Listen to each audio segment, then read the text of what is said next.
కోమటిరెడ్డి వెంకటరెడ్డి వేటాడితే కేసీఆర్ నువ్వు గాలికే కొట్టుకుపోతావంటూ మంత్రి Komatireddy Venkatareddy hot comments చేశారు. కాంగ్రెస్ వాళ్ళని వేటాడుతా అంటున్నావు, దళితుడిని ముఖ్యమంత్రి చేస్తా అన్నావు, కానీ చెయ్యలేదని తెలిపారు. నువ్వు మమ్మల్ని వెంటాడటం కాదు, కేసీఆర్ నీ బిడ్డ కవితను వెంటాడి జైల్లో వేశారని తెలిపారు. నువ్వు చేసిన కుంభకోణాలు, ఫోన్ ట్యాపింగ్, లిక్కర్ స్కామ్, గొర్రెల స్కామ్, ఈ స్కామ్లన్నింటిలో ఈడీ నిన్ను వెంటాడుతుందన్నారు. మాజీ మంత్రి జగదీష్ రెడ్డి 3,000 ఓట్లతో గెలిచారని, 3 హత్య కేసుల్లో ఉన్నారని కోమటిరెడ్డి విమర్శించారు.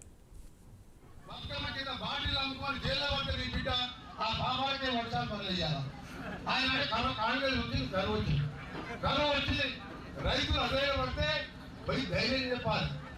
ఈ కుటుంబానికి ఏంటంటే ఎవరు తస్తే బాగుండు. ఆ రోజు హరీశ్రావు ఇదే అన్నాడు, పెట్రోల్ కోసం అగ్గిపెట్ట కోసం అట్టి తిరిగేటప్పుడు కూడా మా మోత్పూర్ బిడ్డ తుంగతుర్తి బిడ్డ శ్రీకాంత్ దానికి కాల్చుకొని చచ్చిపోయింది. అధికారులు వ్యక్తి 10 ఏళ్ళు దోసుక తిన్నారు. వీళ్ళకి అలవాటు. అయ్యో పాపం కరువు వచ్చింది, రైతులకు ధైర్యం చెప్పాలంటలేరు. 200 మంది చనిపోయారు, ఇది చనిపోయి అంటే చస్తే వాళ్ళ సంతోషం అనిపిస్తుంది వాళ్ళకు. కానీ మాకు కూడా నువ్వు నీ పాపాల మూలంగా వర్షాలు లేక మాకు పోవాలనిపిస్తుందా? మా ప్రభుత్వం వచ్చి నువ్వు చేసిన పాపాలకు వర్షాలు లేక రైతులు ఏ విధంగా ఆలోచించుకోవాలని ఆలోచిస్తున్నాం. తప్పకుండా నష్టపరిహారం చెల్లిస్తాం.